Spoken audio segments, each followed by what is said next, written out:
The Bible says that forget not the stone out of which you were healed. People forget so quick in life. Many people have short memory.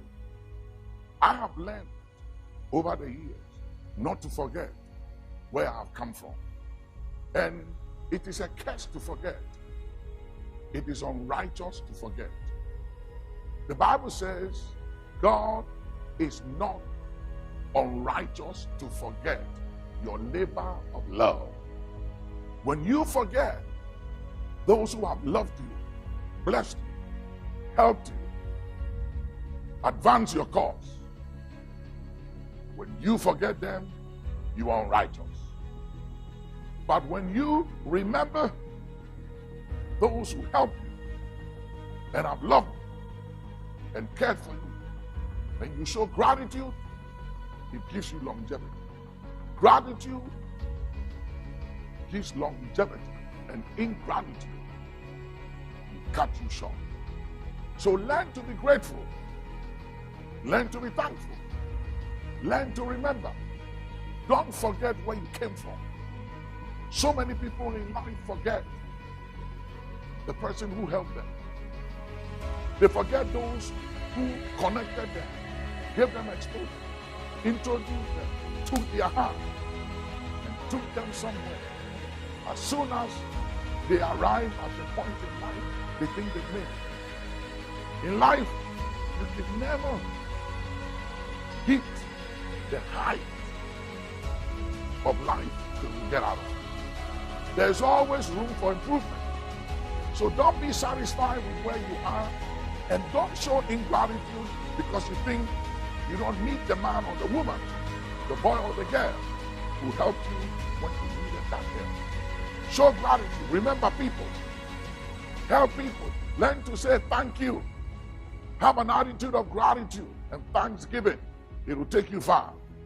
Some people think they have arrived, but when they get to heaven, they realize that they were just operating at 20 or 30% of their capacity and didn't use 70% or 80% of their capacity.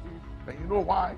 Because they got stuck at the place of 70, at the place of 60, 50, or 30% of their capacity. Why? Because whenever you think you don't need anybody, you've arrived, you've made it, you are successful, you stop growing, and you begin to diminish, you begin to die. If you want to live, don't want to diminish, and don't want to die, keep showing gratitude. And remember where you came from. Remember others. Every now and then, God will say to David, remember, David, that you are a shepherd boy. And I took you from the sheepfold, and I made you king over Israel. And I gave you your master's throne and your master's wives. God always reminded David. In Deuteronomy 8:18, God said, remember the Lord thy God. Why? Because success, wealth, power, money can make you forget. But God said, remember. Remember that success and power and influence has an expiry date.